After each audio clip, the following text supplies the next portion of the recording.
আমরা যদি সমগ্র শ্রীমদ্ ভগবদ্ গীতাকে মন্থন করে একটি শব্দে প্রকাশ করতে চাই, সেই শব্দটি হবে শ্রীকৃষ্ণ। আমরা যদি সমগ্র গীতাকে দহন করে 18টি বাক্যে অর্থাৎ 18টি অধ্যায় একটি করে বাক্যের মাধ্যমে প্রকাশ করতে চাই, তবে তার নিম্নরূপগুলি হল: প্রথম অধ্যায় অর্থাৎ অর্জুন বিষাদ যোগ। কুরুক্ষেত্রের যুদ্ধের প্রাক্কালে বিপরীত পক্ষে নিজের প্রিয় আত্মীয় স্বজন ও গুরুজনদের দেখে মহাবীর অর্জুন তার সখা শ্রীকৃষ্ণকে বললেন যে তিনি যুদ্ধ করবেন না। দ্বিতীয় অধ্যায় অর্থাৎ সাংখ্যযোগ। ভগবান শ্রীকৃষ্ণ নির্দেশ করলেন যে যুদ্ধ পরিত্যাগ করার দ্বারা অর্জুন অন্যদেরকে আত্মারূপে দেখতে অক্ষম হচ্ছেন, তার ক্ষত্রিয়োচিত কর্তব্য সম্পাদনে ব্যর্থ হচ্ছেন এবং তিনি একজন স্থিতপ্রজ্ঞ যোগী হতে পারবেন না। তৃতীয় অধ্যায় অর্থাৎ কর্মযোগ।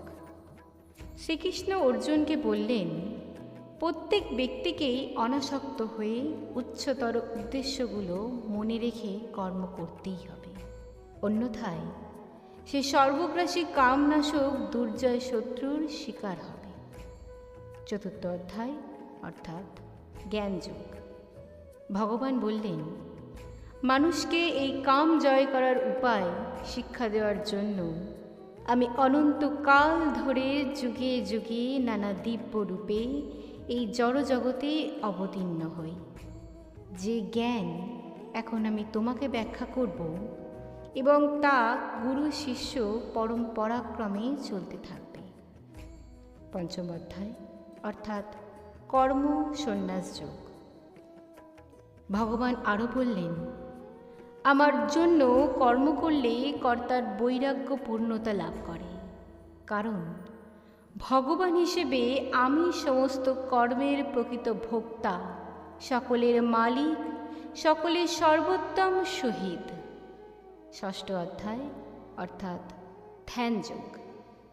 যদিও অষ্টাঙ্গ যোগ ও ধ্যানের কঠিন পথ ক্রমান্বয়ে অবশেষে আমাতেই উপনীত হয়, কিন্তু আমার প্রতি অর্পিত ভক্তিমূলক কর্মযোগীকে তৎক্ষণাৎ আমার সাথে সংযুক্ত করে এবং সেই কারণেই ভক্তই হচ্ছে সর্বশ্রেষ্ঠ যোগী।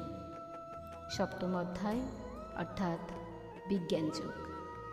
ভগবান বললেন, আমাতে শ্রদ্ধাযুক্ত হয়ে কর্ম করলে সেই যোগী সর্বত্র, এমনকি আমার নিকৃষ্ট জড়শক্তিতেও আমাকে দেখতে পান, যার ফলে তিনি আর মনোধর্মী জল্পনা কল্পনা বা নানাবিধ দর্শনের দ্বারা বিচলিত হন না। অষ্টম অধ্যায় অর্থাৎ অক্ষর ব্রহ্মযোগ। যে ব্যক্তি আজীবন আমার জন্য কর্ম করেন তিনি মৃত্যুকালে আমাকে স্মরণ করতে পারেন, যার ফলে তাকে আর জন্ম মৃত্যু চক্রের ঘুরতে হয় না, এবং এটা এমন একটা মহত্তর ফল যা তপস্যা, দান, যজ্ঞ বা দেবদেবীর উপাসনা থেকে অনেক শ্রেষ্ঠ। নবম অধ্যায় অর্থাৎ রাজগুহ্য যোগ। আমি সব কিছুর সৃষ্টিকর্তা এবং সর্বব্যাপ্ত হলেও স্বতন্ত্র ব্যক্তিরূপে বিদ্যমান থাকি, সব কিছুতে থেকেও কোনোখানেই নেই, এবং আমার ভক্তের অর্পিত প্রীতিপূর্ণ সরল আহার্য ও সেবার দ্বারা তাদের প্রেমে বাধা পড়ে যায়। দশম অধ্যায় অর্থাৎ বিভূতি যোগ। হে অর্জুন, এই জগতে যা কিছু সর্বোত্তম বস্তু রয়েছে তার মধ্যে তুমি আমাকে দেখতে পাও, যদিও সেগুলো আমার বিভূতির অতি ক্ষুদ্র অংশ মাত্র। একাদশ অধ্যায় অর্থাৎ বিশ্বরূপ দর্শন যোগ। হে পার্থ, তোমার প্রার্থনা অনুসারে তুমি দিব্য চক্ষুর দ্বারা আমার অতি অদ্ভুত অত্যাশ্চর্য ও সর্বগ্রাসী মহাকাল সহ বিশ্বরূপ দর্শন করো, যদিও সেই রূপ আমার দ্বিভুজ শ্যামসুন্দর রূপ হতে অনেক নিকৃষ্ট। দ্বাদশ অধ্যায় অর্থাৎ ভক্তিযোগ। ভক্তি ও প্রীতি সহকারে আমাকে স্মরণ করাই হচ্ছে সর্বশ্রেষ্ঠ পন্থা, যা মতপরায়ণ হয়ে কর্ম করার দ্বারা বা অন্তত অনাসক্ত হয়ে কর্ম করার দ্বারা ক্রমান্বয়ে লাভ হয়, এবং এটি নিরাকার ব্রহ্ম উপাসনা থেকে উৎকৃষ্ট। ত্রয়োদশ অধ্যায় অর্থাৎ প্রকৃতি পুরুষ বিবেক যোগ। পরমাত্মা হিসেবে আমি সকল জীবাত্মার মধ্যে অবস্থান করছি, এমনকি যারা আমাকে অবজ্ঞা করে এবং বিভিন্ন প্রজাতিতে নানা দেহে জড় ইন্দ্রিয় সুখের পশ্চাতে ধাবিত হয়, তাদের মধ্যেও আমি রয়েছি। চতুর্দশ অধ্যায় অর্থাৎ গুণত্রয় বিভাগযোগ। একজন অজ্ঞ জীব যতক্ষণ পর্যন্ত আমার জন্য কর্ম করে প্রকৃতির 3 গুণকে অতিক্রম না করছে, ততক্ষণ সে জড়া প্রকৃতির ত্রিগুণের দ্বারা মোহিত হয়ে থাকে। পঞ্চদশ অধ্যায় অর্থাৎ পুরুষোত্তম যোগ।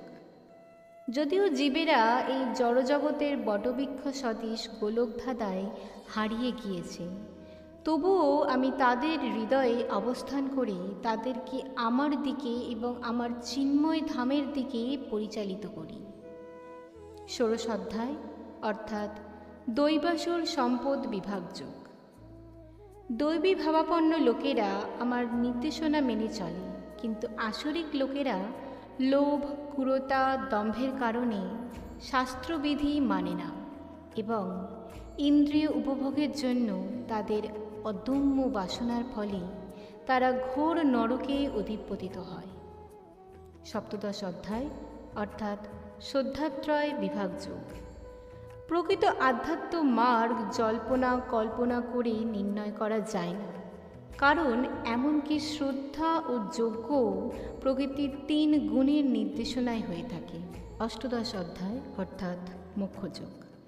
হে অর্জুন, যুদ্ধ করার দ্বারা তুমি আমার জন্য কর্ম করবে, তোমার স্বাভাবিক কর্তব্য কর্ম সম্পাদন করবে এবং একই সাথে একজন পরিশুদ্ধ যোগী হবে, কেননা তোমার প্রেমময়ী সেবার ফলে আমি তোমাকে সমস্ত জড় কলুষতা থেকে পরিত্রাণ করব।